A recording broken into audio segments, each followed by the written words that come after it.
on.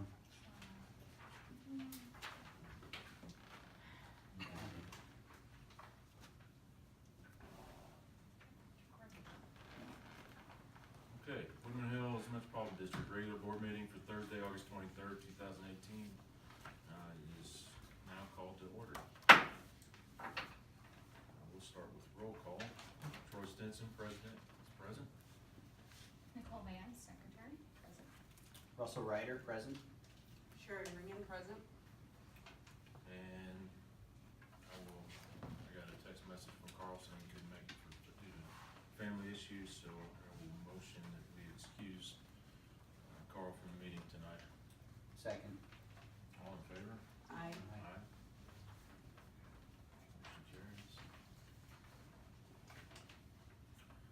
So we'll now start public session. It's 18:34. We'll start with the Pledge of Allegiance. Would anybody like to lead us in that?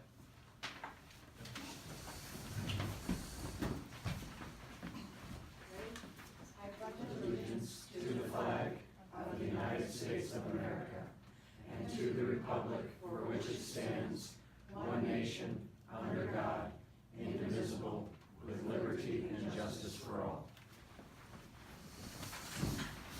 Thank you.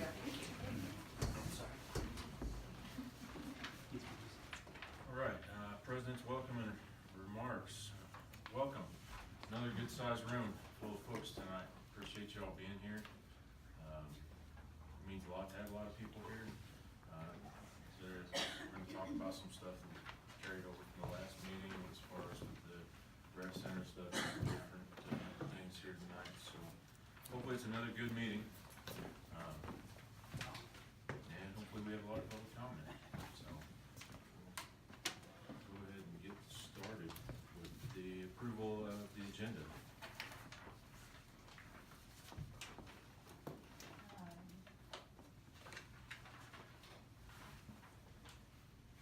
I motion to approve the agenda as written.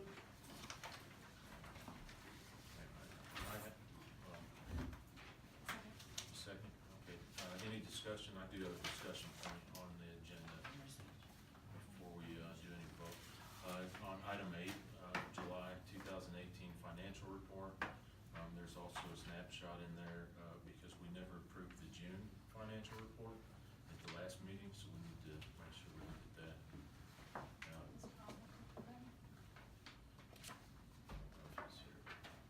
No, anybody can. Yeah. So, we'll need to amend the agenda to reflect June and July 2018 financial report under item 8. I motion we change item 8, June and July financial reports. I'll second. All in favor? Aye. Aye. Motion carries.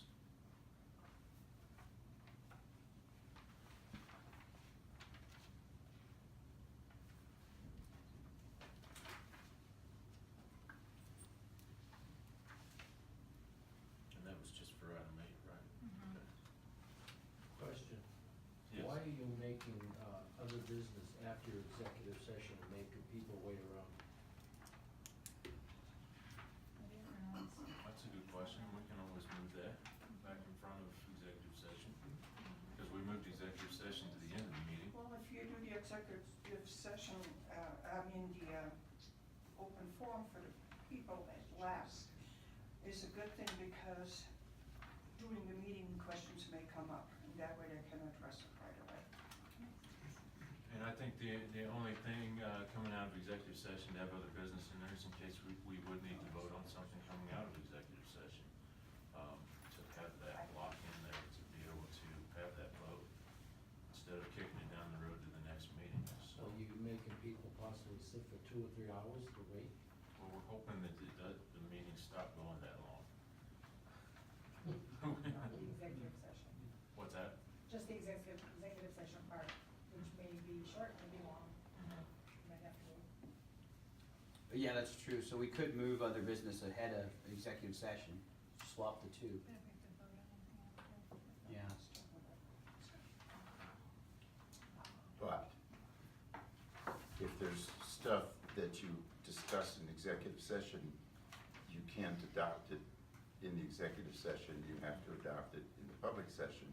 So if you don't have an other, then you've lost the ability to approve that which you just discussed in the executive session. So you need the ability after the executive session to motion or whatever that may come out of the That executive makes session. sense, okay. So I hope that answers your question.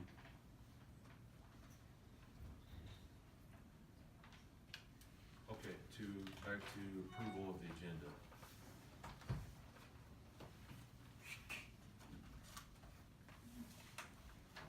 Approval of the agenda as amended. I motion for approval of the agenda as amended.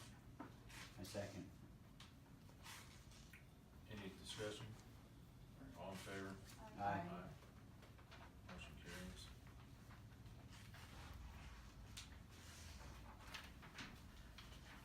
Approval or disapproval of board minutes from the last meeting, which is the July 12th meeting. I motion to approve the board minutes from, the last two meetings, the July 12th and July 26th. So then we'll need to amend. Oh, do you-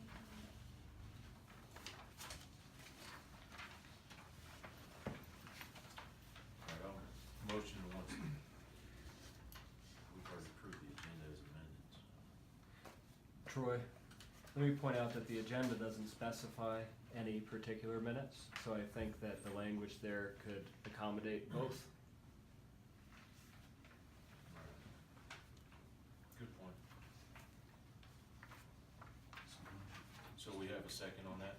I'll second it. Okay. Any discussion on it? Okay, all in favor? Aye. Motion carries.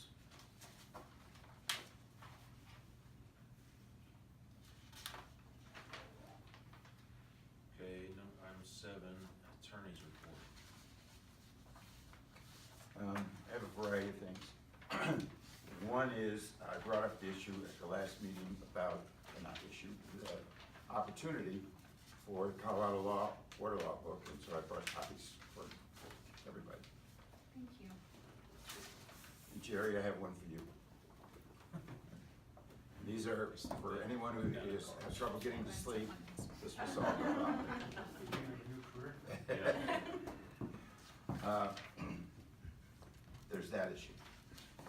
Then, just an informative matter is we're going to set a study session with Eric, the bond attorney, to go through over a couple of hours, no action, no votes. It's really to help educate the board even more on the bond scenario, which is so incredibly complicated. And then I'm asking the board members to give me questions, which I in turn can pose to Eric.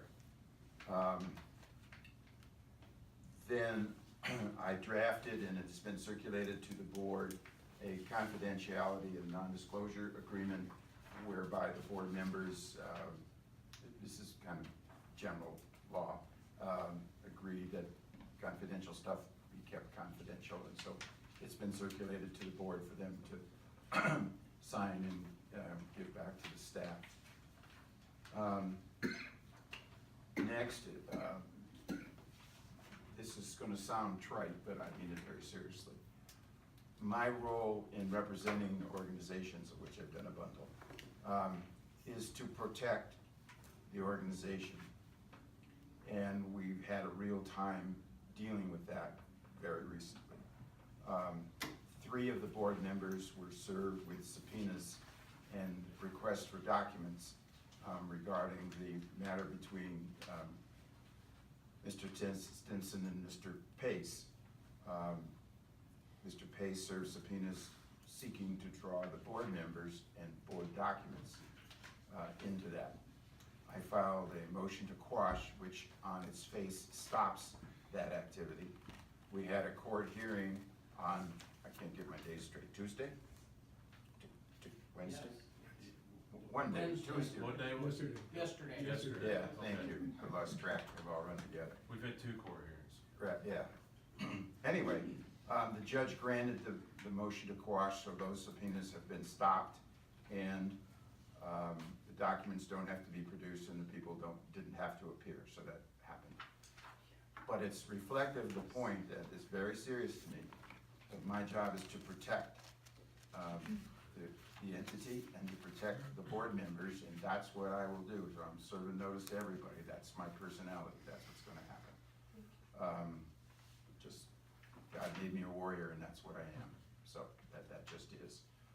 And I call it building a wall, if you will, around the organization so that the board can do its thing and I protect them from the outside. That's what I see my role to be. So I'm just giving everybody heads up. That's the way my personality works. Other than that, there are 4, I think, IGAs in various stages, none ready to present. All are in the midst of some form of negotiation, but there are 4 of them going on right now.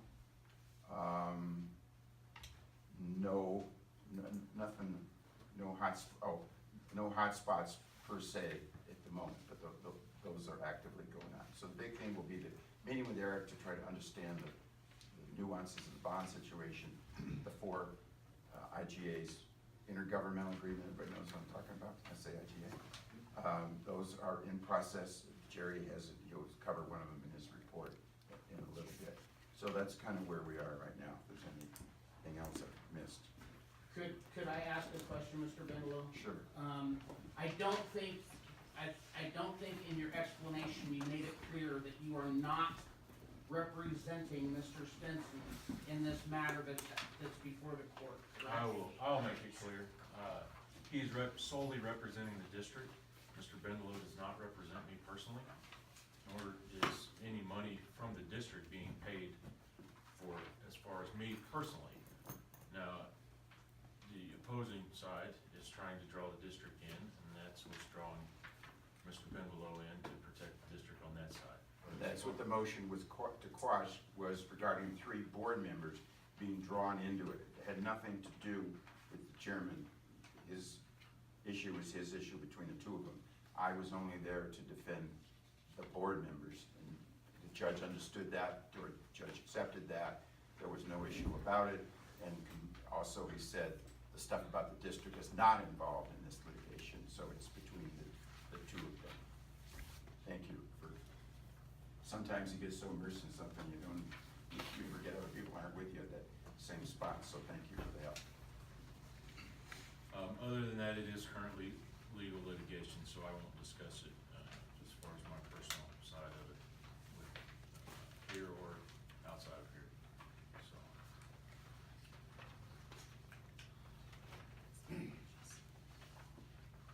All right. Anything else? Well, just to touch on what Mr. Bigelow was talking about with as far as IGAs and things. There's a lot of growth happening in Falcon. I don't know if many people are aware. There are a lot of big box retailers, housing developers. Everybody's aware of the King Soopers stuff going in up there. The roads being redone and roundabouts put in, and all that stuff's coming up on the county's, I guess, agenda or calendar. But Falcon is not going to be the little bitty town that we all bought into 10, 12, 15 years ago anymore. 20. 20? I keep forgetting. I should remember that. 30. Wow. It always amazes me when I hear that, how long. I come from a small town back in Indiana, and that's generally what you hear back here. Everybody lives there their whole life. But we're just trying to keep you guys apprised of what's going on in the community out there. We have several districts out here. We try very much to work with the other districts the best we can and be good neighbors for better Falcon. But growth is coming our way, and just so that everybody's prepared. I know some people hate to hear that. I hate to hear it. We moved out here because it's a small town away from town. But it's coming, and we can't stop it. So it's either we get out in front of it, make good decisions for our district going forward, or we sit back and the other districts will bypass us. So I just wanted to tag that onto your. All right, Park Parks and Rec report. Or no. Did I skip one? Financial. Yeah, but I didn't get a chance to go over the financials, so I would like to table that if we can. Okay. Carl's not here to discuss it, so I think we need to table this. Well, I would rather him, yeah, I would much rather him discuss the, as far as things. So- tables or- I would motion that we table the financial report until next meeting. I hate to do that, but I think we need to. I'll second that. And just to piggyback on that, the person doing our financials right now at the district office is actually out on, she got married and she's on her honeymoon, so, we're a little bit behind on the financials, but we will get to them. Nothing fishy or hanky going on there. It's nothing, You guys are new, you Out of get your tune. chance. but there's, you know, family things and life gets in the way of things sometimes, so, ready to vote on it? All in favor of tabling the financials to the next meeting? Aye. Aye. Motion carries.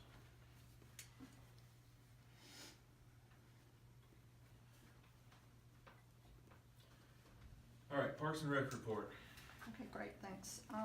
I sent everyone an email regarding the monkey survey. Not sure if you had time to look at it. If not, I did copy and put it in front of you.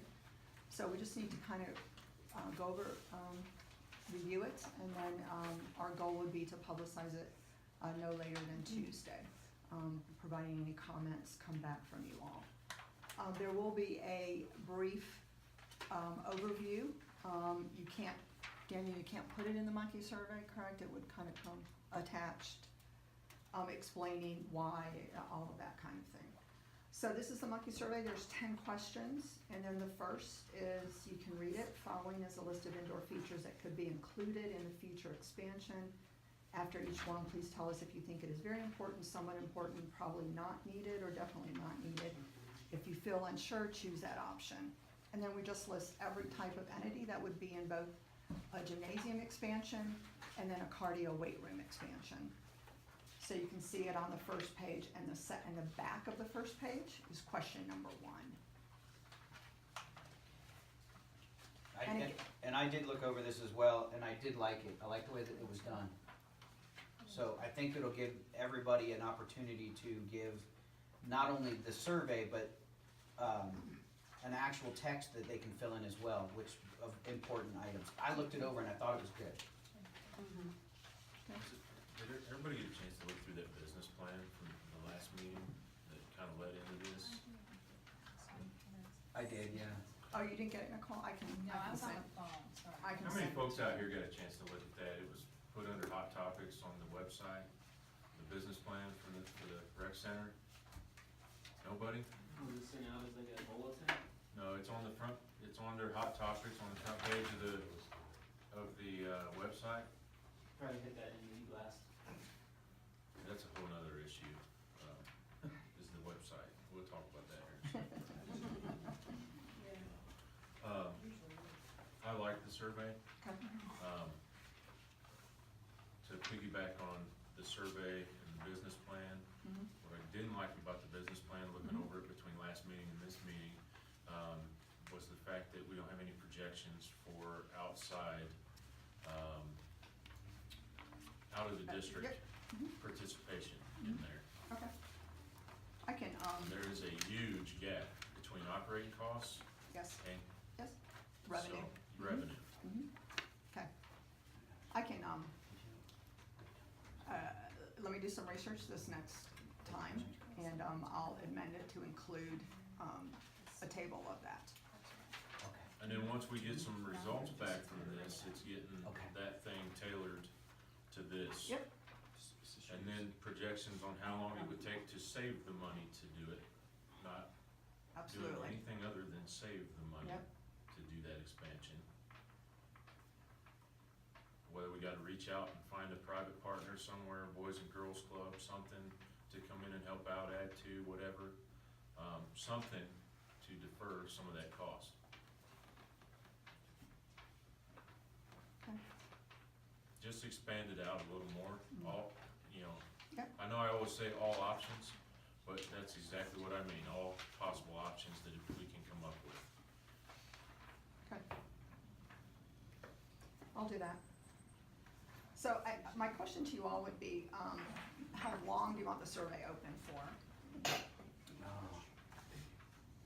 I mean, past surveys on the website, and we're still gonna talk about the website. Bless But past surveys on the website, I mean, generally, how long are we leaving them open and what kind of reaction are we Yeah, getting? a from small survey, like we did one last spring, 2 weeks.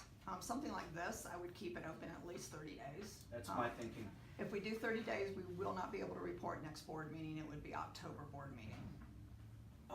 And then Oh, also, and that's fine, I mean, there's no rush on it. Okay, perfect. it'd be good to e-blast it, Sure. and then maybe Yes. include it with, I don't know if we can do that, can we include it with the bill as well, as a survey? Thoughts? Sure.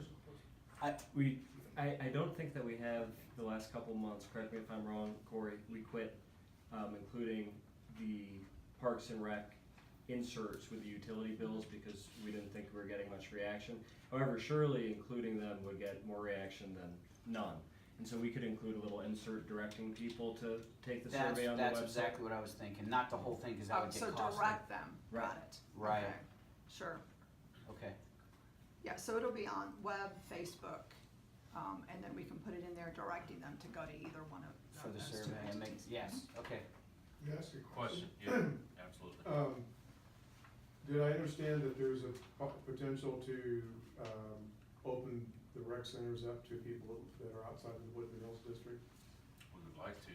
Okay, do you think it would, Troy knows where I'm from, I'm Go ahead, it district sounds, a manager. lot of people don't know who you are. I'm the district manager of Paintbrush Hills Metro District on the northwest side of Stapleton and Meridian.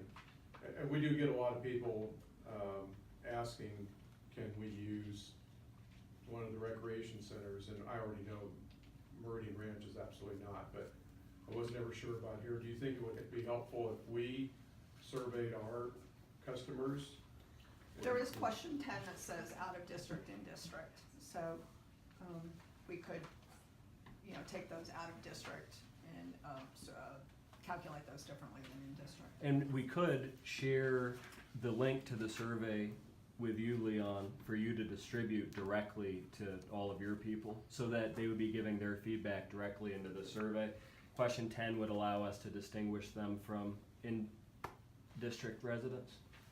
Okay. Is there We put it any- on our website. Is there anything legally that keeps us from allowing outside districts to? First part of the answer is I don't know. Second part of the answer is there's nothing wrong with including them in the survey. Okay. I don't know jurisdictionally, I don't know regarding your bonds, I don't know. Special districts are quasi-governmental entities. I've checked into this already. Anyone who lives in El Paso County and pays taxes in El Paso County can use any of the facilities in the special districts just by paying the fees. So all I would need to do is come in, sign up, pay the fees, and I would have access to the system. Thank you. Yeah, Appreciate that. I think the only condition is if your district, which it does not have a mill levy, if it has a mill levy that partially supports the cost of that facility, then you can charge quite a bit more. Yes. Yeah, so, Ellen? I took my grandkids to go to the pool here, and we almost turned away because it was so full. Oh, this outdoor pool? This pool here, yeah. So if you're gonna let outside people come in, I don't wanna be paying my HOA fees, and I can't use the pool because it's Now, overcrowded. this would come with the expansion, not before that. Our facilities don't support any additional, Just wanted you guys to people right consider now. that. Okay. um,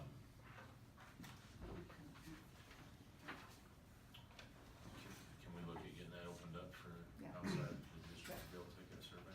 Yep. Okay, if you have any comments that you want me to change, just email me. Again, our target date is to get it out on Tuesday. Okay. And then I'll, amend the business plan, Troy. Okay, so, fall hours begin on August 20th, and then the outdoor pool closes on Labor Day. RCE air conditioning has been out for about, we're going on 3 weeks now. Kind of what we're running into is that we have a lot of components in both centers that are no longer made, or, for example, the exhaust fans downstairs, we're actually having to replace them because the components are no longer available. So we are having to actually purchase a new air conditioning. Our current refrigerant is no longer made by the EPA, is outlawed by the EPA. They have banned it.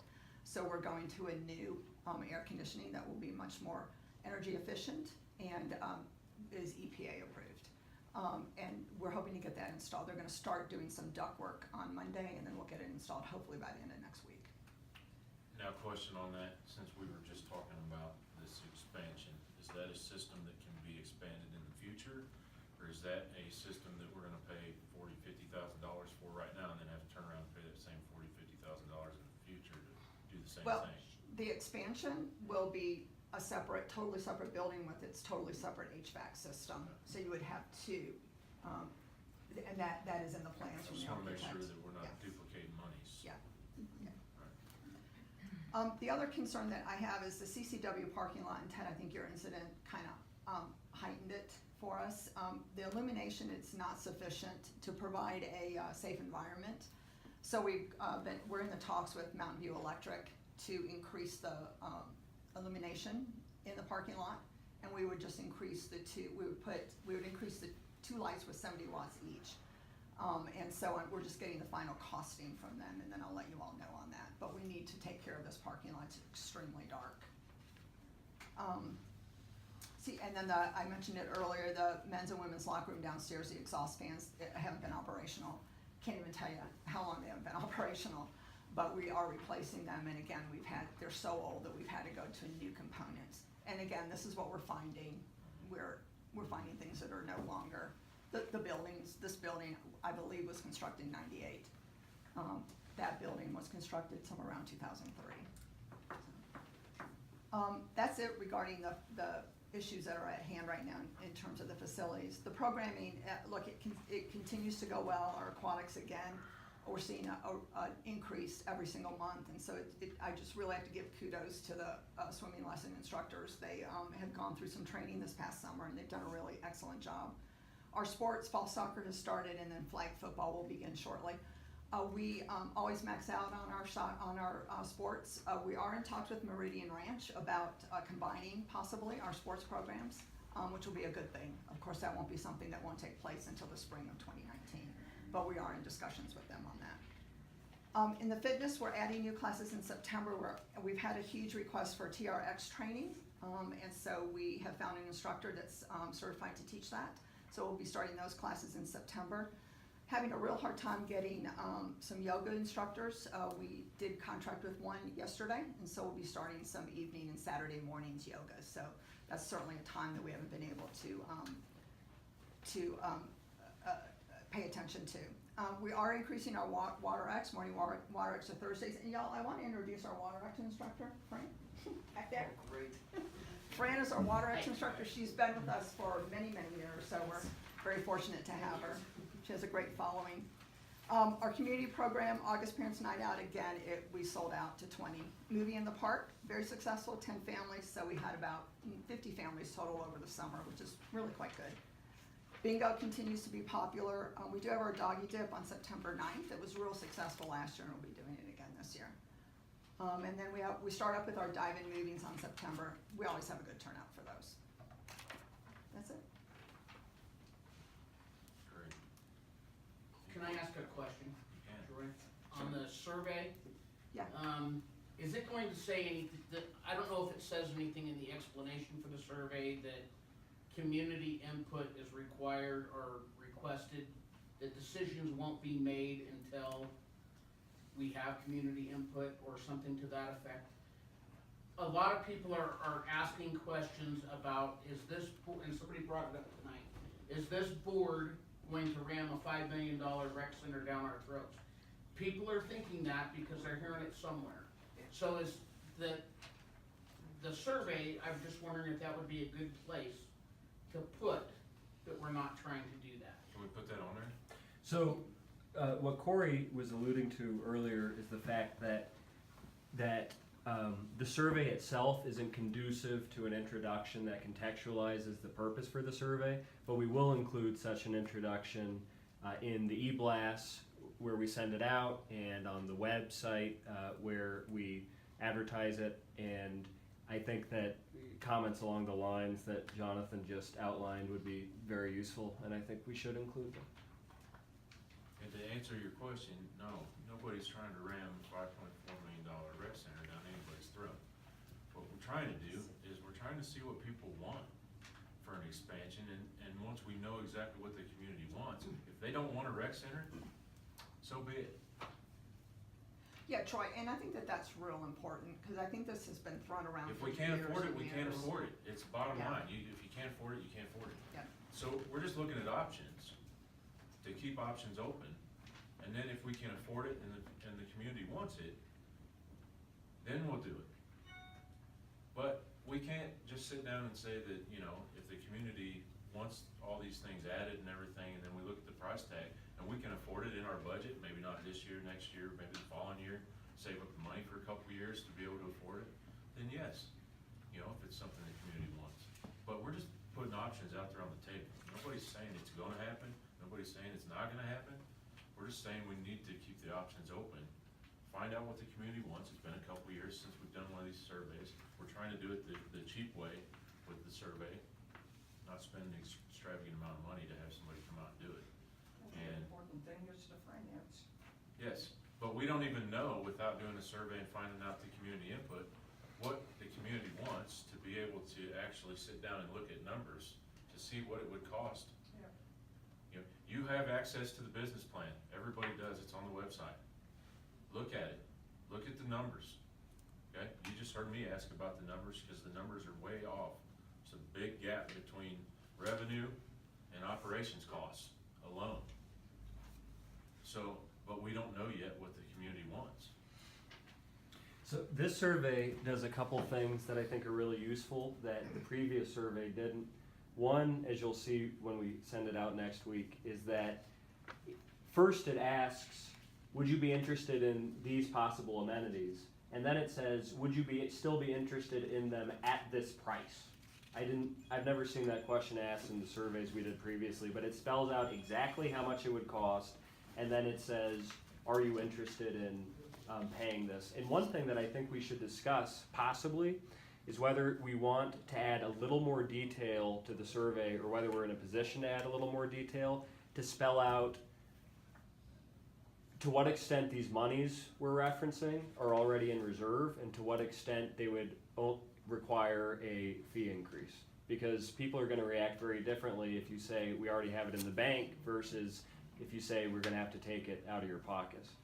And another thing this does is it asks people how often they use the facilities right now, which is a very useful question because it's going to be able to tell us whether the people who say, yeah, I want all of this that you're talking about, are only people who already use the facilities, or whether the new amenities would be bringing in residents who don't currently get any value out of them. So we're going to get a lot of information from this survey. And we're well aware that there's a portion of the community that absolutely does not want any rec centers whatsoever and doesn't use them. Well aware. But we're looking at options for the community as a whole, and I hope everybody can understand that as a whole, that we're only looking at options as a community as a whole, so. But nobody's trying to ram anything down anybody's throat for any rec centers or anything like that. Our primary things are infrastructure, water and wastewater for this district. Parks and Rec has always taken a backseat to those items, and always will. It's just how it works. Now let's talk about that website. Just full time.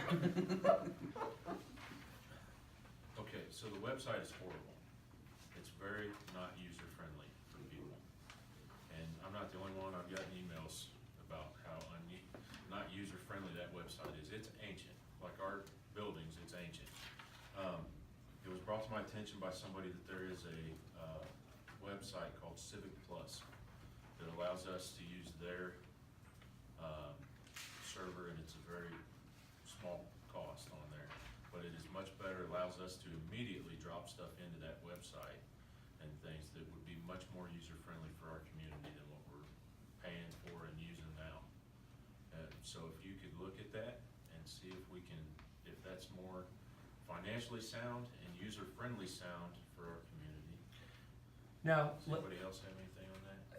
Cause I know you had complained about how, Yeah, like, I mean, a big complaint, not just for me, but for others, was that, you know, the information's there. We tell people it's there, and then when they look for it, they can't find it because it's just in there too deep. And the only way to find it is to Google it. So when you Google it, by the way, you can then find specific information. Google will tell you where it's at. But that's a big complaint. It should just be a little easier to dive in. When I go to the El Paso County site, man, I can find pretty much everything just by playing around on it. Oh, look, there's more stuff. That's a big complaint. So let's talk more about this, if we can, a little bit. So, I don't know to what extent, first of all, I should mention there are two halves to the website, two completely unrelated halves in the design. The first is what you see when you go to woodmenhills.org, which sounds like what you're describing, Russell. And the other is Max Galaxy, which is the part of the site that allows people to sign up for park and rec programs. Okay. And the URL mentions Max Galaxy. And these are two completely different websites that are linked together. And the Max Galaxy side of the website, I find, and I know Corey agrees, we've discussed this for quite some time, I mean, virtually unusable. And I wonder to what extent you're talking about that side. On the main part of the website where all the data is stored, the minutes of the meetings and all that kind of stuff, I guess my experience has been, you know, I operate other websites and websites that look, you know, significantly newer and that are, that I find more attractive to users. But the difference between those websites and this is just the enormous volume of data that we, or at least previous boards, want to store on the website. And I would simply I would say that it's very possible that a change could be good. I'm certainly not opposed to that. This site is actually not terribly old. It's about 2 years old. But before we make such a change, I think we should look hard at to what extent the difficulty in diving through all the data is a product of the volume and to what extent it's a product of the website design. Because when I think, although I think it's more difficult on mobile when it comes to desktop devices, I think the design is really about as simple as you can get. You have a matrix of menu items with sub-items. We're in a mobile, how many of you look at, just by show of hands, how many of you look at the website on your phone or iPad? I gave up. I'm with How him. I many of gave you up. look at it on a desktop? Okay. And There then you to go. add the drop downs, when you hover, so you got those hovers that will bring a drop down. That doesn't really exist there. It makes it a lot easier to find things even accidentally. That's another point.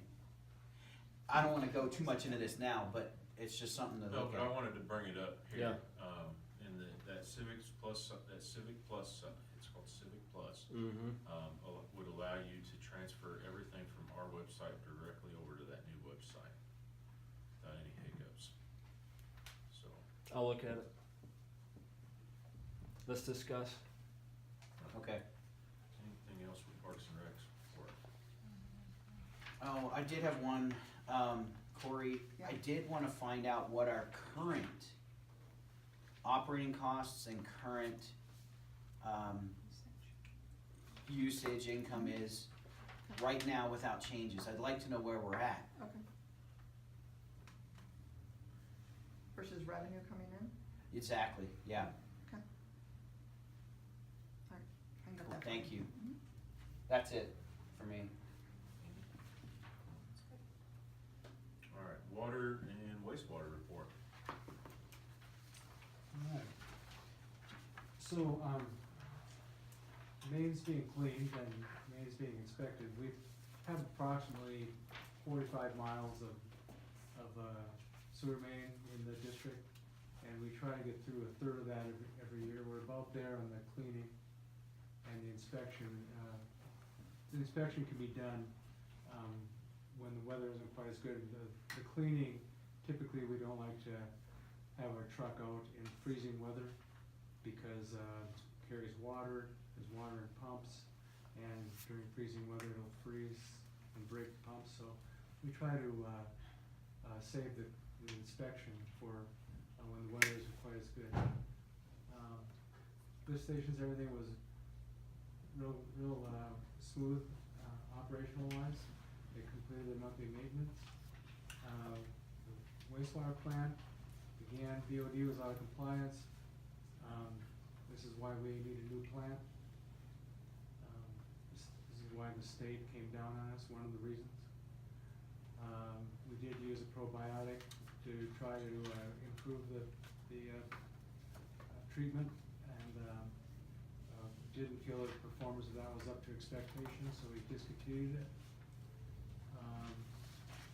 They did tie in the effluent line for the new wastewater plant into the existing effluent line, so that's one aspect of the new plant that's been completed. As far as the water department goes, fire hydrant and valve cleaning is an annual event. So they go through it, and then when they finish, they just start over again, go all through it again. So, so that's why it's 13% completed so far. And of course, directional flushing is necessary to maintain water quality in the distribution system. Demand was still quite high before our little rainy spell. Again, 1,200 gallons per minute above. We did have a lightning strike at FP3, took out both our SCADA communications and our meter reading system. That meter reading system has 7 stations around the district, and so when we lose one, it's significant. We have to read meters, not really manually, but we have to drive through the district and get the meter readings in from a pickup carrying equipment to read those meters. Just an aside on that, when they went to this meter reading system, because if you don't know, our meters are read from the office, so we do not have a meter reader out in the district. But the meter reading system has a certain coverage, and so you try to overlap those coverages as best you can, so if one goes down, you don't lose all of your meter reading capability. But we went so minimal, when we lose a site, then we have to go out and read them manually until we get that system back up. We should actually have more, they call them gateways, we should have more gateways in our system. A little bit problematic in that they need power, they need an elevated site, power pole or something to mount them through. So, and they're expensive, so one reason why we went to the minimum way. Other than that, we do have 2 wells that are under repair right now. And comments, new construction at Courtyards West continues. New employees have completed their 90-day probation period, so when they complete that, they'll be eligible for benefits. Also, some of them I hired at quite a low rate. I'll be looking at their salaries and how it can work into our budget. And we did have an employee that was injured, he's back at work.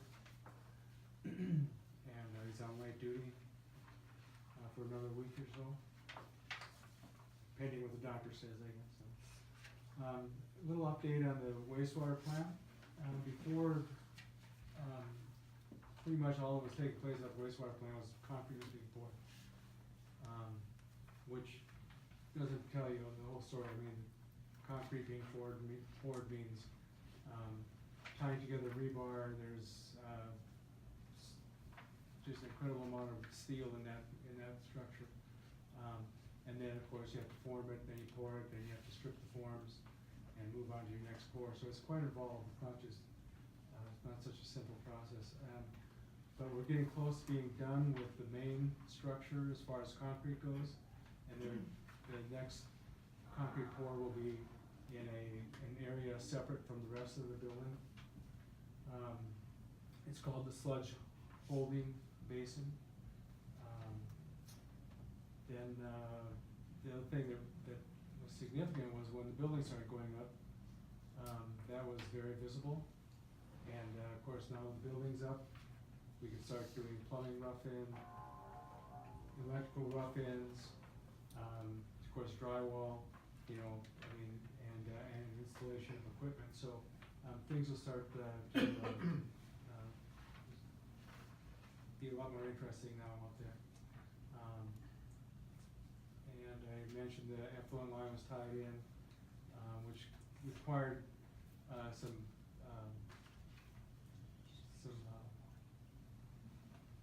work on our part. Our guys had to work with the contractor to make sure that flow is shut off. Obviously, we can't have water flowing through a pipe when they're trying to work on it. So the only other thing that's We have a new ECD date, we have a new estimated. what's that? We have a new estimated completion date on that. We do have a new estimated completion date. We were able to talk to the El Paso or Colorado State Health Department, and they were very agreeable in extending the time that we have to complete this project. I mean, it's no surprise when you start a project of this size that it doesn't get completed as scheduled. So we got that permission, and we asked for extra time to make sure that we didn't have to go back and ask again. So final completion is now February, but we expect that the plant will be up and running in January. Probably would have been sooner, but we have the holidays to deal with, and that's no time to start a plant. So I did give you another sheet on some different things. I seem to have misplaced mine. Let's see if I can still Jerry, one here. here. Or is that? Jerry, here. Jerry, I got it. You got it. You stole it. I did, I'm so sorry. Hot topics. That's All what right. That's right. On some of this, we might want to talk in more in depth in an executive session, I'm not sure. But we are working with, I am working with JDS to develop an inclusion policy. We haven't really included any properties in our district for some time, and things have changed. We're trying to develop this as a template for all inclusions. I think it's coming along pretty nicely. One of the things that we wanted to possibly talk about was inclusion could deal with Yeah, absolutely. some Parks and Rec revenue. Right now, Parks and Rec gets $450 out of a 3/4 inch tap fee, which is a typical residential tap fee. Any tap fees above that are usually commercial. Grace Community Church responded for our request for an easement, that's for our West Water project. I'm going to negotiate with them, see if I can convince them that we should be allowed to do this for less money. We don't wanna buy the property, we just wanna put a pipe underground. And Bentgrass, we're talking about IGAs. Bentgrass is one of the IGAs we're working with. Talked to the developer there, who wanted to meet, and we really couldn't put together a day until September after Labor Day, but it's still to be determined. No update on Falcon Highlands or Four-Way. Both those entities have a IGA draft in their hands. I haven't heard back from them on what they like or don't like. I do have an agreement with Meridian Metro District. That is for sleeves that are going to be placed in the county's project for Judge Orr. We are in agreement with Meridian to share a water line that comes from the east. That water line goes down Judge Orr. Right now, they're doing a box culvert project, and so Judge Orr is obviously closed. While they have that excavated, we want to put in 3 sleeves that would enable us to put some type of infrastructure in without having to excavate again. We want to put in 3 sleeves. One would be owned by Woodmen Hills, one would be owned by Meridian, and the other one would be owned 50-50 between the 2 districts. The cost is, just insignificant compared to what it would cost us to put infrastructure underneath that box culvert if we had to. And we anticipate growth to the east. We anticipate bringing water from the east, so these sleeves are really a good idea. So at any rate, that's the IGA with Meridian. If you want to talk about it later, And the cost of that, if we were to buy those 3 lines ourselves, what would the cost be? $45,000. And so by going in halves with Meridian Ranch, what are we paying? $22,500. Okay, does it fit in the budget? Yeah, we have that. So, it was one of those things that came up where we realized that this would be a huge cost savings if we did this now. And so, if we had to move some money out of an R&M or something like that, we could definitely get it done. I wanted to let you know the Big O, if you haven't noticed, has started construction. They paid their tap fees. We are also investigating an exfiltration project in Fort Smith. This is for our under drains and for our replacement plan. That's costing us a certain amount of potable water right now. The more we can deal with an under drain, not allowing it to flow onto the surface, but keeping it underground, the better off we are for what we have to augment, what we have to replace. So anyway, we're in the investigation process. We've just done some potholing. We're going to do a little more testing to see if it's a viable site for what we need to do.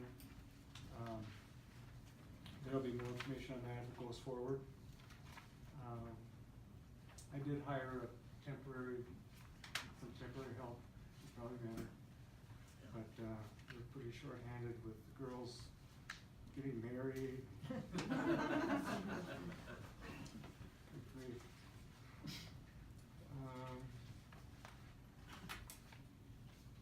So we did have some hail damage, get the insurance company out to take a look. It isn't severe, kind of have to get the right light to see it on the hood of the trucks, but it's there. And we want to have the roofs inspected to make sure that they're okay. Falcon Marketplace, you mentioned the King Supers project, that's what that is. That is started up again. It's moving forward, so we should start seeing some construction going on there before too long. I'm not exactly sure what the time frame is. And then moving forward with the lift station 1 replacement. District 49, of course, the lift station is on their property. And plus we need to bring a water line to that property across District 49 property. And they've been very agreeable in working with us and agreeing to allowing us an easement to accomplish this work. Any questions? I have a question on this Falcon Field. Chief. It shows this is Woodman Road and Highway 24. So that's that,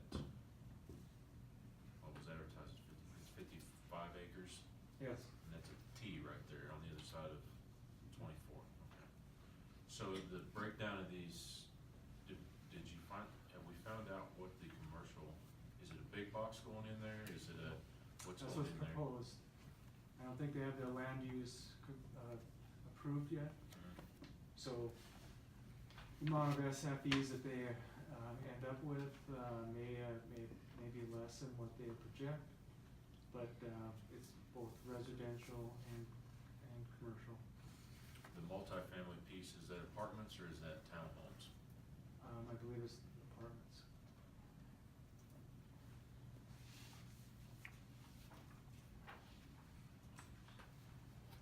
That document is, of course, a draft. It's something that I thought that, of course, you Definitely should want see, clarification and on I that. could comment more on it, you know. But it's still, it's not being negotiated yet. Okay. We are actively trying to get all parties together and for a meeting and go over some of this stuff. That obviously won't happen till. I have this proposed agreement. Jerry? Yeah. I've got an agreement here with Meridian. Mm-hmm. It looks like it's been signed by them and Right. it's ready for us to Right. sign? Okay, so Right, do you mind if I take a look at it first? That's for the sleeves that are going under into the Judge Orr project. Okay, all right. I haven't seen it yet, so all right, I'll take a look at it. Sure. Any other questions? Troy, Yeah. can I ask a question? You sir? can. This will sound negative,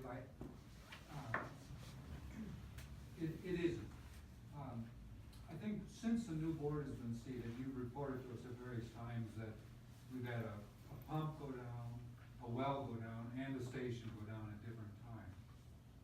In addition, last meeting, you reported to us that during the heat of the summer, which was unusual, we were putting out everything that we could pump. And yet, we continue to sell our water to other places. We're not selling our water. When we include a district, they bring the water. That's one of the criteria. If they don't bring the water, they pay us to go find the water for that district. So we have a water policy that we're working on. We are actively working on acquiring more water. And our portfolio right now is in real good shape. So we wouldn't exceed what our water portfolio already allows. But this is part of the problem with some of the developers, Bentgrass, that this is part of our negotiations with them and why it has dragged on for so long.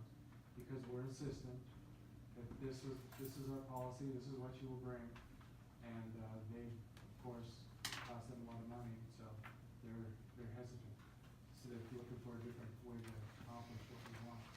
But obviously, if we were soft on it, just would have all gone forward already. But we're still more solid. We're not backing down on our policies. Don't have to worry about that. So yeah, they write their water into their contracts, so we don't just supply it, we don't just give it away. Thank you. Sure. Anything else for water and wastewater? Troy, before we move to public comment, let me get some direction from you on the website, if I may. Yep. This is what I'd like to try to do for the next meeting. What I'd like to try to do is I'll come in with a report about Civic Plus websites, Please. but I'll also try between now and then to see if in the website's current format, if we can emulate the arrangement of the menu that we see, for example, on El Paso County's website, which I looked at as I was sitting here since I spoke last, and which I see is very user-friendly. So we'll have both of those at the next meeting. We'll have both information about Civic Plus, but hopefully a better current format to talk about as well. Appreciate it.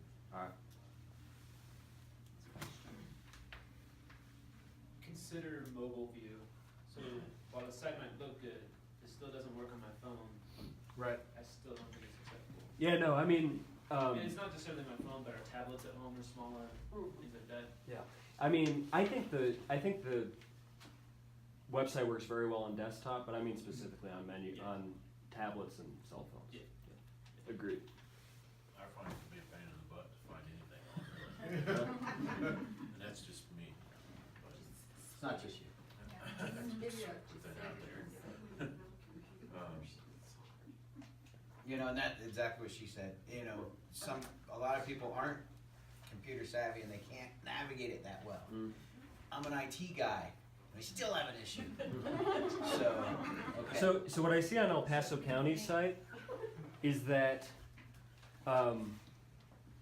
well, on our site, if you're on a desktop, there's a menu with buttons, and if you hover over a button, you have sub-buttons, and those sub-buttons also have subtopics. Mhm. And on tablets and cell phones, it's much worse, much more complicated.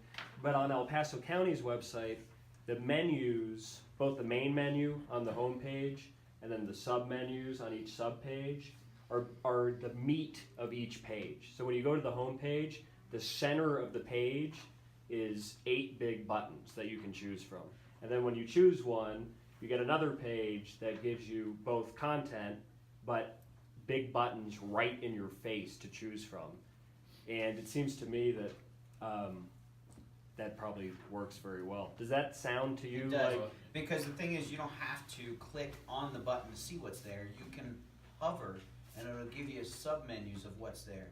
So you don't have to click. You just bring the mouse button over. No, nothing in there, nothing in there, nothing in there. It's way faster than what we have to do now, which is click, see what's in there. No, that's not it, back.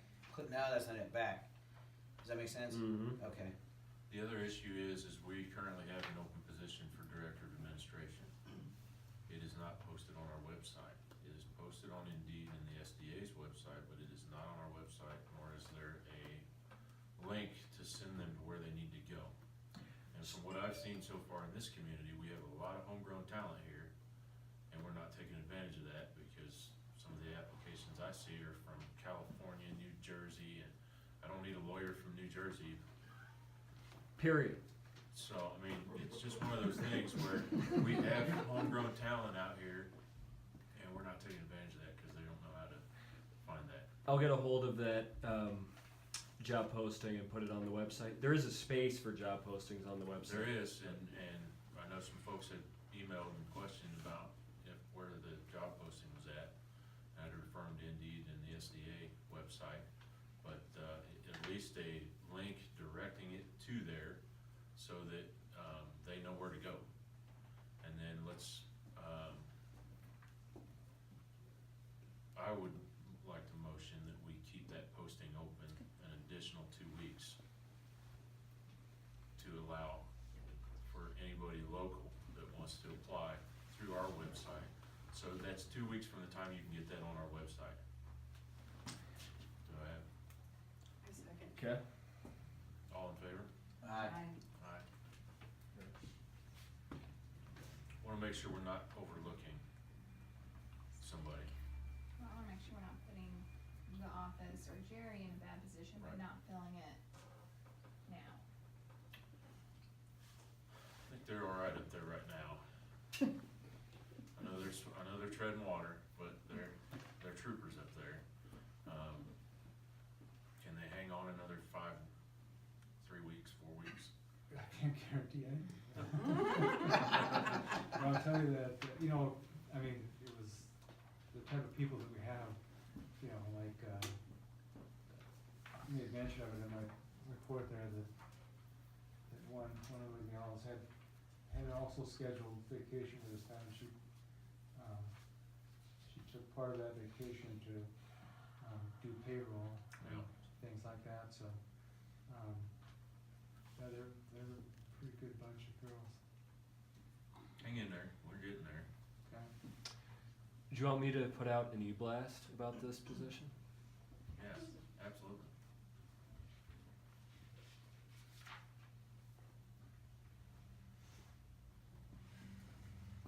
Anything else on there? Mm-mm. Next item, public comment. Do you have a list? Do you have a sheet? I don't have the sheet. I think it's in the back. This is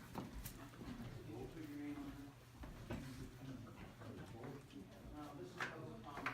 That's public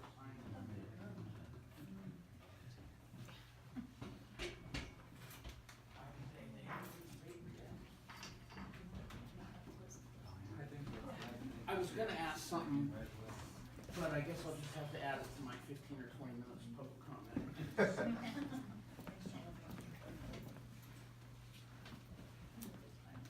Thanks, we're doing good on time tonight. We don't need to go longer though, because of RJ. Give me just 2 seconds. We're gonna walk out for a second.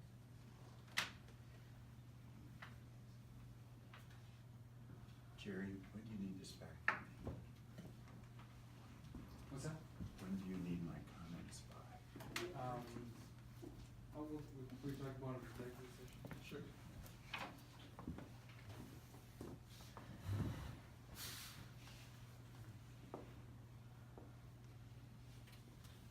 Ellen, you're gonna be up first. Yes, I mean, the first one. Ted, basically the questions that we tonight. No, actually, I'm skipping. Thanks for all It's the- what I wanted to say, but I just wanted to say, I appreciate you guys out there for volunteering your Yes. time. And I really appreciate you guys looking into the financial stuff. And I love you guys, so. You know, a major sidebar to that, if I may, is that audit. You guys got wings like angels. It was so good. I've seen a lot of audits. Was it 6-to-1 or 8-to-1 ratios? All the numbers were fine. Y'all are really, a staff has done, and board has done a wonderful job. That is a phenomenal audit. So that way Well, that's one thing, I'm honest, so if you guys don't do a good job, I'll let you know. the audit says they're doing a fantastic job. You heard it good, you heard it bad, you heard it ugly. You have anything You else? guys doing a good job. Thank you. That's it? That's it. All right, John Martin. Oh, this is gonna be fun.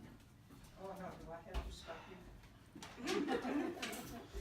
John Martin, 8235 Del Rio Road.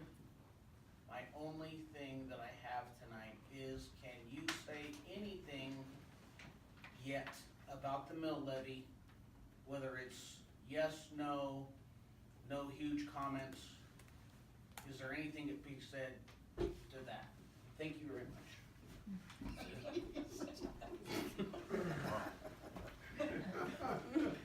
Short and sweet. Okay, I'll start that conversation. I've looked into the mill levy personally, and my personal opinion is, does it work out for the community as a whole? And I know there's other board members looking at it as well. I don't think we've reached a collaboration yet, because we really haven't discussed it as a group. Yes, ma'am. You said doesn't or does work out? Does not. That's what I thought you said. And that's my opinion, I'm not a financial genius, but talking to folks who are what I consider financial geniuses, it doesn't work out as a whole for every person in our community because of the new tax codes and the way that the taxes are divvied out. So some folks, I don't believe would meet the threshold to benefit from it. Now, Carl's a smarter financial guy than me. He's reaching out to past, present, and maybe even future board members to get information on it, doing his due diligence as a financial person on that. But from what I see, I don't see it as a viable option for us at this point. I think we are where we are, and as far as the fee-based system, and that's where we're gonna be. Unless we can find that it's a benefit for the community as a whole, it's not something that I, at least me, would move forward with. Because that's exactly, I know I keep saying that, does come down to what the community as a whole wants, and if it doesn't benefit the community as a whole, then it's not a good move for the community, so, you guys have anything to add to that? I do. Go ahead. A key factor is in the plan for the setting up of the district that the county approved, it precludes taxes. There are no taxes to be charged. It is funded solely through fees. And that's an unusual element of this district. I'm used to seeing them with taxing authority. This has the unusual provision when it was approved, no taxes. So y'all end up paying for stuff with the fees, which may end up being the same dollars, if you will, if it was a combination of taxes and fees, but it's all done here through fees. And that relates to the gentleman's comment earlier about the county. I'm not aware, maybe this just I don't know because I'm too new. I am not aware that there's any county money being used for the district. Am I wrong? You're wrong. I am wrong? Yeah, because Okay. they use money for the park and what have you. Okay, all right. But at least in the financing, I'm pretty positive about what I just said. So, Yeah, it is FYI. fee-based, it's always been fee-based. County money comes from the lottery. Ah, okay, thank you. Because that's what in turn gives them access, is because public money is used. And I'm reacting to the fee versus the taxes, and I thought that would be the trigger, but you're telling me there's another trigger. Okay, thank you. But to answer the other side of that, nobody's looking, we're just throwing options out there. I mean, if you go for a mill levy, I mean, that's a couple years, it takes a couple years just to get it through. And you have to change your entire plan. And our service plan, everything would have to be changed to fit that. So it's just a matter of making sure that we always, you're not doing an objective job if you're not always looking at all options and having all options on the table for stuff. As soon as you close off a door, so sometimes you can't reopen that. And so that's all, at least me as a board member on this board, trying to make sure that everyone's aware of, is that I just want us to always have the ability to open any door we can to try to further the community, as opposed to closing down avenues or closing doors in the meantime. You guys have something? No? No? So we will reserve finishing answering that question from Carl when he's done talking to who he's been talking to about it. There are some very smart prior board members that work in the banking system that are very smart on the mill levy system. And we've reached out to some of them and talked to them and gotten information from them, but they're, from what I see in the numbers, I personally don't think that it is a viable option for the community as a whole, because I don't think it benefits everybody. Now, if somebody can prove me wrong, hey, thank you, but I personally don't see it. I don't see the numbers there. So. Thank you. You bet. Oh, I got one more. You wrote all the way on the bottom of the page? Because I wanted to be sure I was after. And obviously, there's been a sea change. Mike Johnson. There's been a sea change in the meeting. But I wanted to bring forth a citizen proposal for you to consider. I've been at every board meeting with the new board. And other than our brother Jonathan losing his mind last meeting, I don't think anybody's gone over 3 minutes in their time, but for one citizen who consistently abuses the board and the time and lives of the people who come to these meetings, and who has no apparent consideration of everybody else's life. Though it's a step back to the last board, which can't be good most of the time. I want to propose that we go back to a 3-minute public comment, and I would ask you to consider that. I think it would benefit the board. This board is open to emails, to conversations, to telephone calls about business, unlike the last board. So you're easy to reach, you're easy to communicate with. It It would allow you not to sit here and listen to disturbed rantings that go on and on and on, meeting after meeting. You would be able to answer those to whom you want to answer and when you want to answer. It would benefit the rest of us because we wouldn't have to listen to this kind of disturbed ranting about long past personal issues and long past grievances with other boards. And I don't think it would harm the communication between Woodmen Hills people and you at all. So I put that forward for your consideration, that we reinstitute a 3-minute policy on public speaking. Time's up. I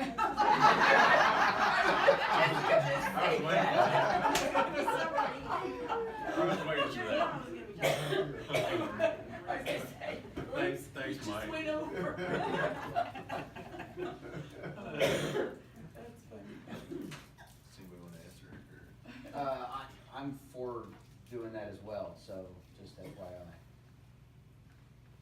That's what the school board does too. You gotta limit it. You know, but the thing is, what's really nice right now about these meetings and about all of us is that you allow people to raise their hand and to ask a question and to speak. So usually, most of the questions or most of the things that people would want to stand up here and speak for 3 minutes has been answered in the open forum.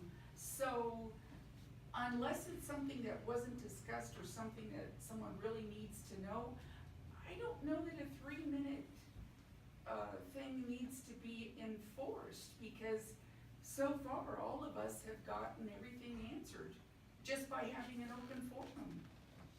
Now, if you mess up, it might be a whole nother story. Hey, Which I don't see if I coming. mess up and you get rid of me, I get 50% of my time back.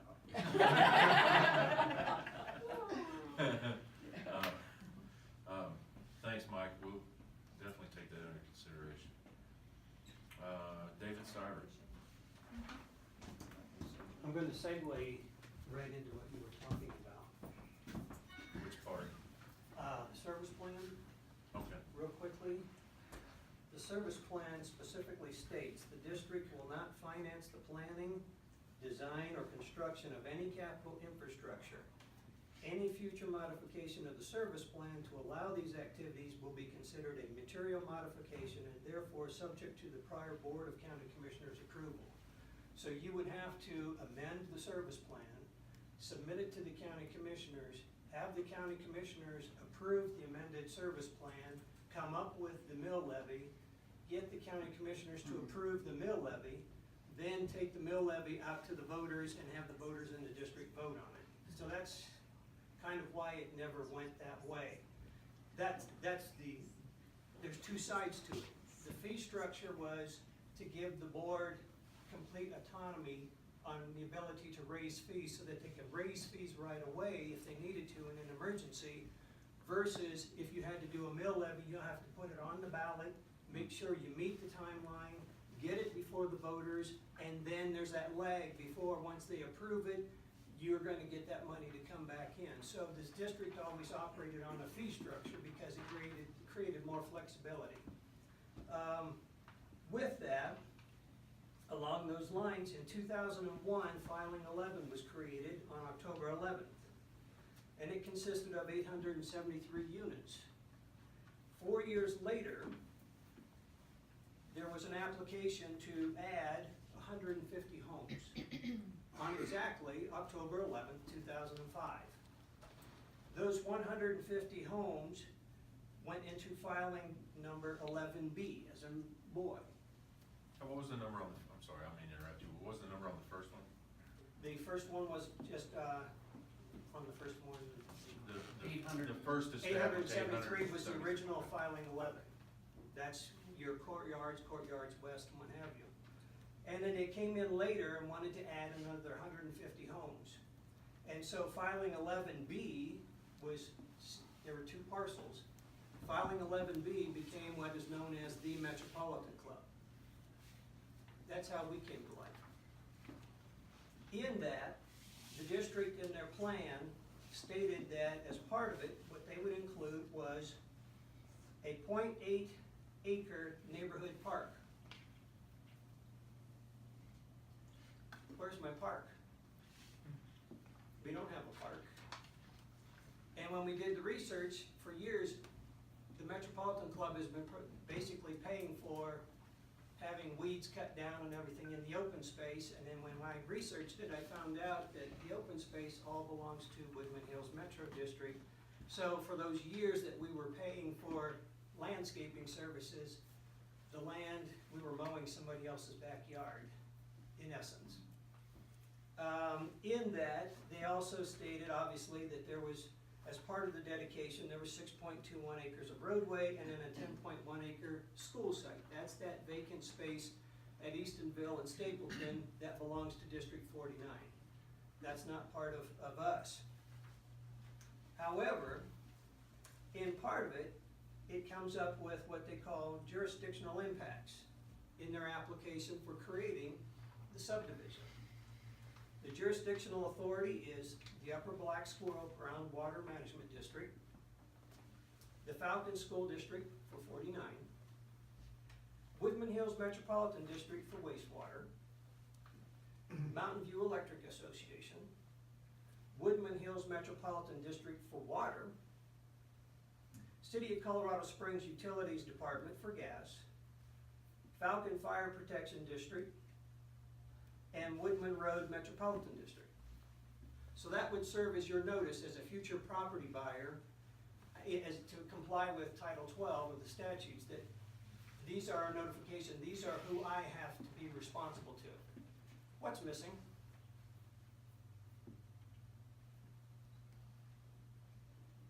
Parks and Rec. Parks and Rec and one more. Streetlights. From this document in 2005 forward, I can stand here and assert probably 99.9% certainty. There's not one single document that would serve as a notice to future home buyers in Metropolitan Club that says that they're required to pay a park and rec fee or a streetlight fee.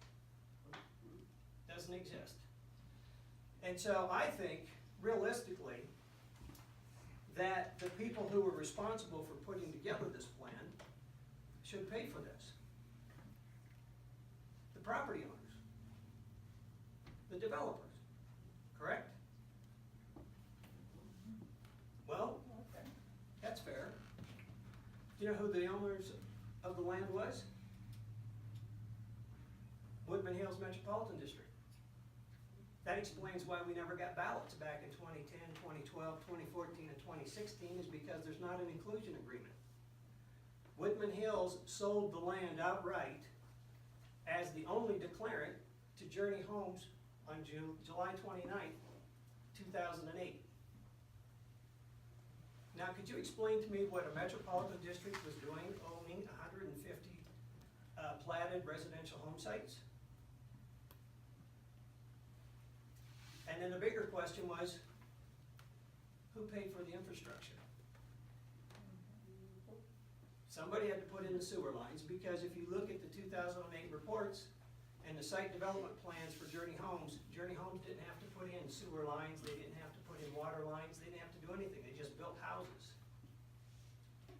So the problem with the fee structure was in 2011, the board wanted to do a mill levy. And they went to the county commissioners in 2011, and the county commissioners voted it down.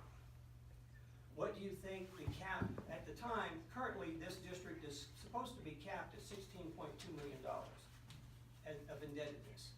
That's the on-book debt. The off-book debt is far greater than that. That's through the PFA and the creative financing. What they asked for in 2011 was basically a mill levy increase so that they could generate $51 million. Most of that was to pay off the off-book debt.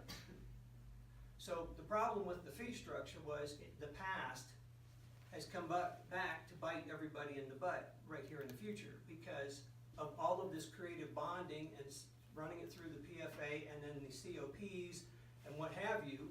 Now you don't have two nickels to rub together. you have needs.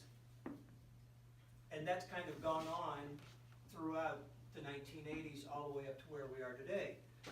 Their own statement that they put in the, I call it the sales pitch, and this is exactly in the service plan and in every document that's ever been produced for Woodmen Hills, and it says specifically, Woodmen Metropolitan District does not have a mill levy.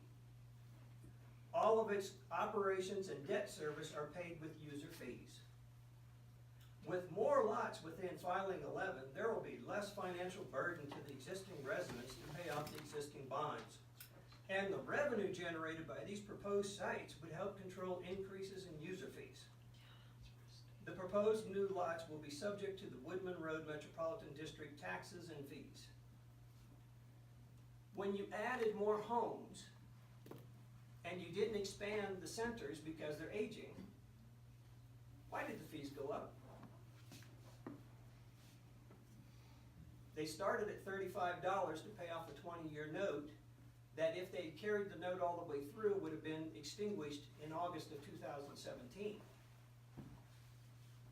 But what they did was they just kept passing on as new homes were brought into the district from the original 1,050 homes. Everyone kept paying $35 a month. But you weren't expanding the park and rec. You were collecting lots of revenue, but you weren't expanding the services or the infrastructure. So then the question becomes, where did that go? Because now you're at what, $55.12 a month? Yeah, I think somewhere. Yeah. What's the exact number? 53. And I've asked, was that original note that was signed by Mr. Seuss Mill, that 20-year note, was it ever extinguished or was it rolled into one of those crazy bonds? Who knows? But the problem is it puts you in a corner. And unfairly. Because you're a new board, you didn't know any of this, and I'll be honest with you, Mr. Pace didn't even know this. This is all my own stuff. And my question was, when I first started the property, I said, if you have an issue, go to the board and take it to the board. And the first thing I heard was, in 2016 was, we didn't get a ballot. And I said, what do you mean you didn't get a ballot? We never got a ballot. You never got a ballot. You live in the district, you pay the water, the wastewater, the park and the rec, you pay the street light fee, and you never got a ballot. To this day, as I've said to the county commissioners, I can't prove that they ever received a ballot in 2010, 2012, 2014, or 2016. I do know that I have plenty of people who have lived there since 2009, and they will sign statements and testify that they never received a ballot until it showed up this year. My argument is the reason is because there was never an inclusion agreement or an annexation agreement bringing us into the district because we were owned by the district. Go figure. But then again, it goes back to the question. Who paid for the infrastructure for the Metro Club? And because, mysteriously, in 2005, this application had two applicants, Falcon Properties and Woodmen Hills. When the property was sold in 2008 to Journey Homes, there was only one declarant. Who do you think the declarant was? Woodmen Hills. So, what level of partnership was there in this agreement between Falcon Properties and Woodmen Hills, and what did Woodmen Hills have to pay to get Falcon Properties out of the picture in order to have 100% title to the property to convey it to Journey Homes? I just ask questions. Oh, can't give you an answer until we can go through all this, though. Exactly. And I understand, it's taken me 2 years to find most of this. Well, and we've been slowly working through the bonds, which is why we're gonna sit down with the bond attorney and look through the bonds. And then what's obligated to the PFA, Yes. there are bonds that are in Woodmen Hills that's with Woodmen Hills. There's bonds with Woodmen Hills to Falcon Properties. There's so much creative financing between Cherry Creek Bank and others that went on. And a lot of it had to do with the fact that money was tight. El Paso County in the 1990s was the foreclosure capital of the United States, and some of that probably happened. But it doesn't excuse, to that extent, it doesn't excuse making an obligation to the county commission, getting it approved and everything else, and then selling the property and not following through with your commitment, which was, where's our neighborhood park? All we have is dirt. Do we have a copy of that document? Do you know if we have a copy of that document? The only thing I've seen is plat that, and I've never seen a document that says that Woodmen Hills would construct a park. It's in David, the. do you have a copy of that? Yeah, I will make sure that you get it. It's a whole packet. It's the amendment, fourth amendment to the subdivision application when they created the Metropolitan Club. Question, where is it located at? Corner of Easton, well, Lambert and Stapleton. Okay, so it's up off of, Oddly enough, when I first appeared here in 2017 before the board, they actually asked me, there were members on the board asked me, who is the Metropolitan Club? yeah. And do we provide services to them? Yes. Houston, we have a problem. Where's that located? Isn't there a pond there on that corner? On the other side, Okay. as I said back then, I said, we're the illegitimate stepchildren of the district. Nobody knows who we are. Nobody knows anything about us. And there they are, 150 home sites. It's Port Marnock, Shinnecock. How did you come about representing them? They basically were with another management company. The other management company wanted to raise the fees. And my argument was, well, first of all, what do you own? Because obviously, if you're responsible for landscaping, if you're responsible for concrete, if you're responsible for asphalt, if you have open space, all of that, you have to plan that. You do what we call a reserve study, and you figure out how much money you would need over a period of life in years, over the next 25, 35, 50 years, how much you would have to put aside, and what kind of rate of return you would get on your investment. And so then when that 35 or 50 years shows up, what happens is you just automatically have the money in the bank and you just write the check. That's the theory. The problem with the reserve studies is we've just come out of the worst recession since 1945. And just like special districts, just like homeowner associations, they're not getting 7, 8, 9, 10, or 12% on their money in the bank. You're getting 1.85 if you're lucky, or 0.85. And so it's very anemic. At the same time, you've not had any increases in wages, growth increases, because you're still at 1974 levels, really. It's hard to imagine that the cost of living, I did better as a kid in 1973 than I'm doing as an adult today. It's ridiculous. And so your district is in the same situation. The money you put into these accounts, which have to be safe and secure and what have you, you're not getting anything on a return as far as an investment. And so there's no growth there in that money. So you're always having to rely on money coming in to take care of things, because you can't put it aside for a rainy day. You can't build up a reserve fund very quickly because you don't have basically the interest rates. And so they came to me, and I went through and I did their platting and went through the platting and everything. And I will tell you, the very first thing I did was I said, I'm going to reduce your assessments. Now that's a novel concept. Somebody walks in and tells a homeowner in an HOA that they get to reduce their assessments. That's what we did. We reduced the assessments, $15 a month straight off the top, and then we only pay quarterly. And we reduced the late fees and interest penalties. And so when I took over, the indebtedness that is the delinquencies to the district, was somewhere heading towards about $33,000 to $43,000. I can tell you today that right now, with one settlement that I've done on a bankruptcy case, my district right now, my little 150 homeowners, are probably one of the healthiest HOAs in El Paso County, if not the state. Simply because all these years, they were putting money aside thinking they had to pay for the roads, they had to pay for concrete, they had to pay for landscaping, they had to pay for the streetlights. They thought they had to put all that money aside for that, and it turns out they're not responsible for any of it. You can get a copy of that document so we can look at it and have attorneys look at it. Yeah, it's the revised fourth letter of intent. And, I'm not, to be honest with you, I'm not certain where I obtained it, if it was from regional building or whether I got it from, the actual records, And what's it dated? October 11th, 2005.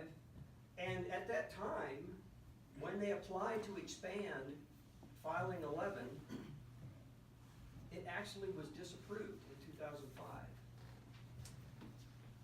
And So they're not part of file 11, they're separate. we were a separate entity, because we were owned by the district. Well, where do you fall now? Metro Club. Metro Club, we're independent, because we're the only subdivision in the district. But how can you be independent? Cause you're paying the park and rec fee, you're using the park and rec.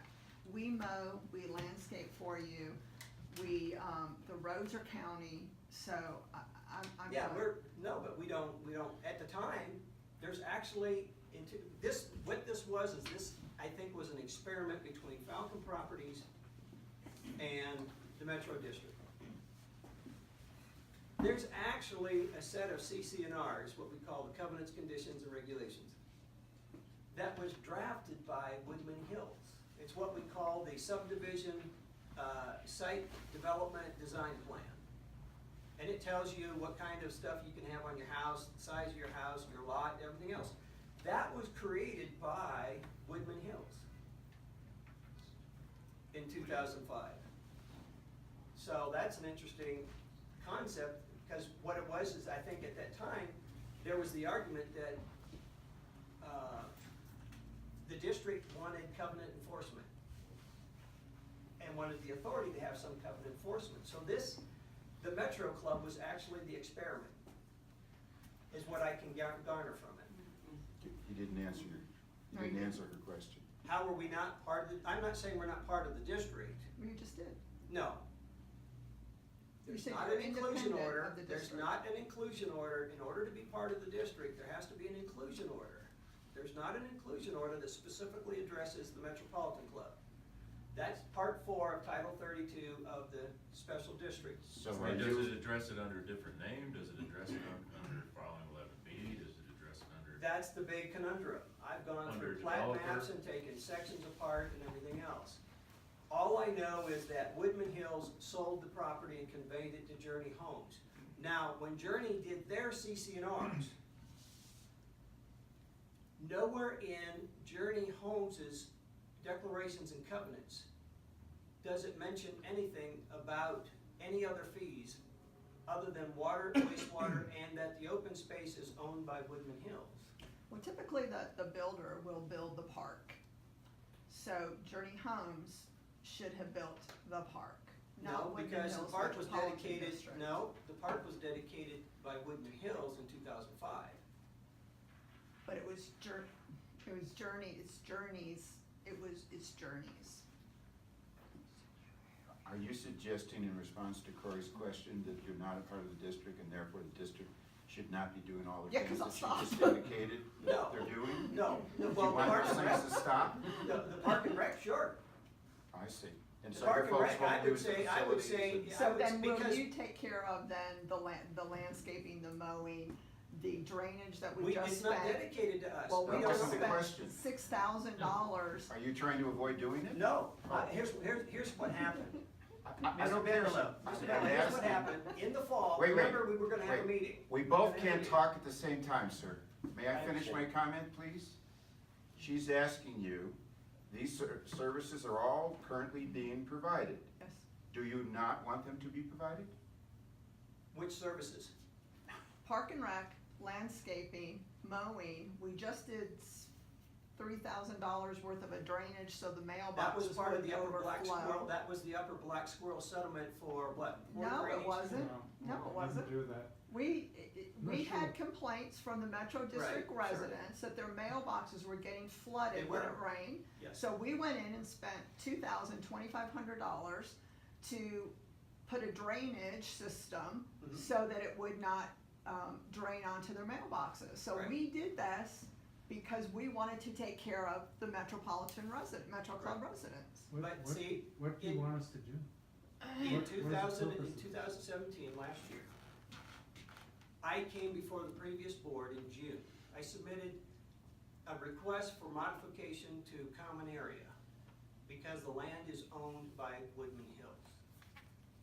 At that time, the board said they would review it, look at what we wanted to do. We wanted to put in a canopy over the mailboxes, wanted to put in some brick wall work, wanted to put in some trees up along the open space and what have you. If the problem was, then when I came back to the meeting in August, Ms. Kirkbride said she had never received any of the paperwork that I submitted. Then in September, it just all went to hell in a handbasket, and Mr. Bendelow, to be frank, that was the conversation that the board wanted to have with this board, was with this issue of open space. That's what they wanted to do. They just wanted to sit down and figure out what was going on. At the time, I have, Ms. Kirkbride said, does Metro Club want the open space? And we said, well, if there's coattails to it, which is obligations of drainage, erosion control, or something that have to be done, if you do the work first, then we'll come in and we will take over in perpetuity, kind of thing. Make sense? And then, but it would require a transfer of deed for those parcels because they were dedicated as part of this development.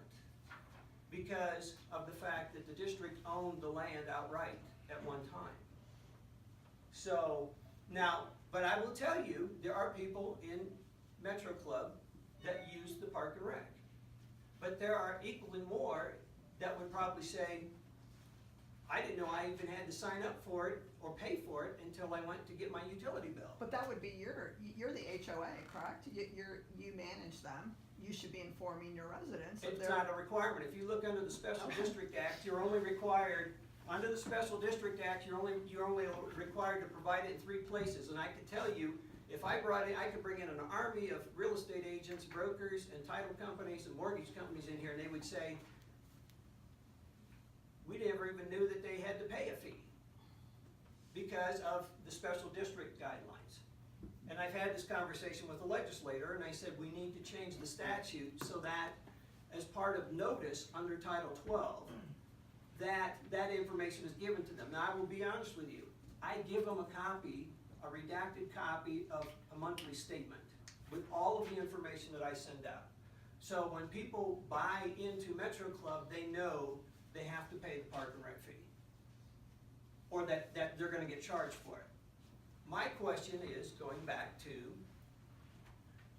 basically, what was the Metro District doing owning 150 residential home sites when the service plan says specifically they won't, and specifically it says in the service plan that they shall only own real property for the purposes of acquiring water and wastewater. So I don't know what was going on with Falcon Properties. I don't know what was going on with the Metropolitan Club. Why is it the only subdivision? They could have created subdivisions instead of HOAs, they could have created subdivisions over in filing 11. They could have created subdivisions in filings 1 through 10, for all that matter. But they didn't. Why is it Metro Club is the only one? And why is it, if Well, you now go through. you're just asking us to be mind readers. And Well, that's it, and I'm trying to. I mean, No, so the what's only the people that question? have I the mean, answer are the people that were there. What we're trying to get to is what's the question, or what's the ask here? What's the point? What's the end game? Yeah, what's the point? What are you trying to get to? The end game is, as I said before, I need a document that I can provide to all of my future property owners and to my current property owners that provides notice that they're required to pay the Park and Rec fee. I will go with whatever document you show me, not just the statute, don't say the statute, because I've been that dance before. The statute is clear, you can charge fees for services that you provide if people use them. You don't even have to be included into a district formally if you're Can the we- only water and can Ted- wastewater provider. Hang on a second. Hey, Ted has something. I'll let you answer, and I think Walter had a comment. Thank you for sharing your 2 years of research. I'm exhausted. Please provide that research because you're giving us a history lesson without the benefit of the material. So that's request number 1. Request number 2 is what you're hearing from the audience, which is the same thing I was about to say. Please send us a letter telling us what you want, Okay, okay? yeah. I can't tell from, God bless the volume, but I'm having difficulty figuring out the end game. What is it you want, all right? So if you could send us a letter, please. I just don't know what you want. I mean, we don't know what you want. You've listed Well, several things here. Here's the problem. So you will send us a letter Yeah. letting us know, Yeah. please? Thank you. It'll go with the rest of that I've done already before, though. Well, I haven't seen We, it. yeah, so keep in mind, we don't have any of this. Now, Yeah, that's you do have it. No. Yes, you do. No. Some of you do.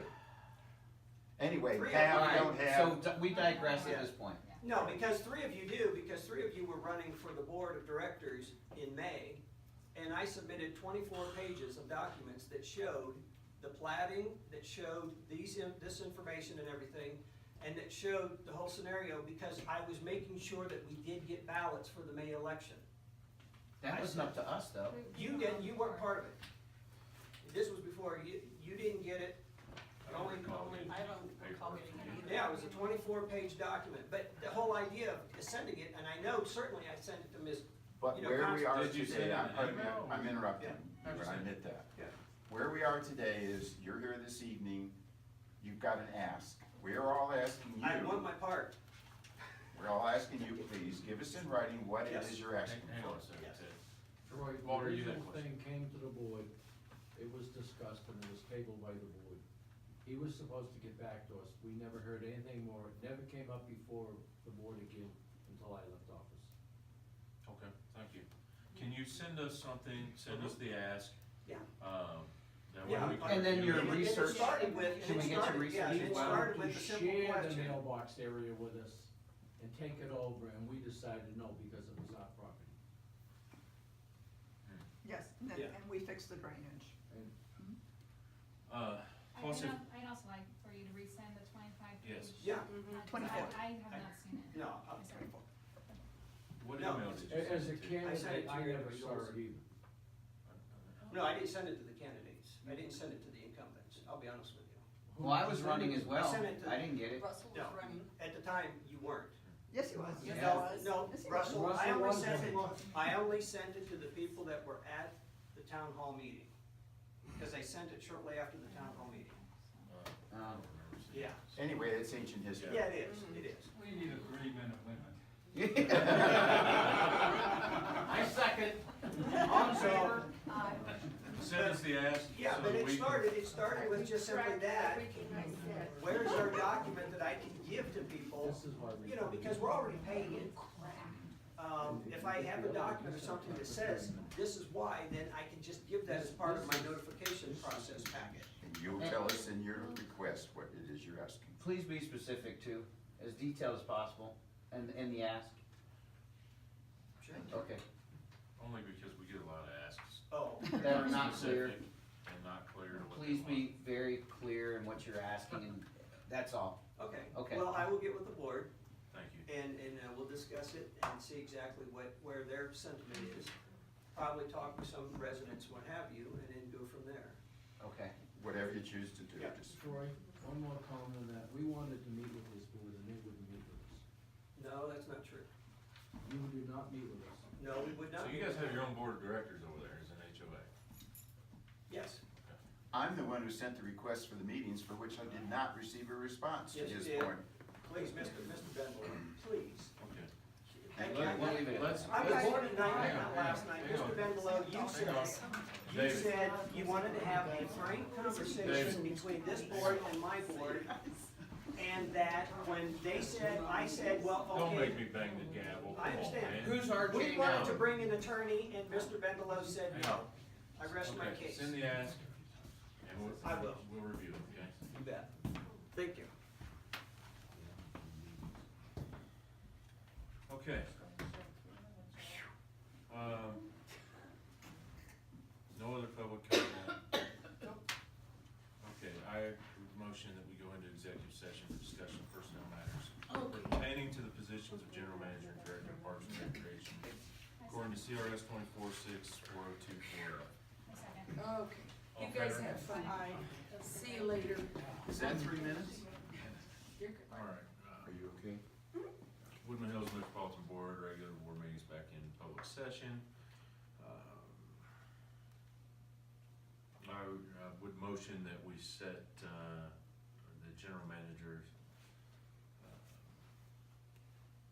salary at $137,000 per year, and that be made retroactive to the day we appointed him to that position, the 27th of July. Second. Any discussion? All in favor? Aye. Motion carries 4-0.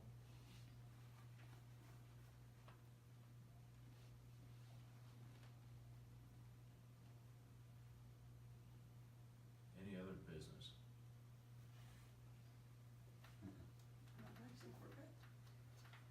All right, motion we adjourn? All in favor?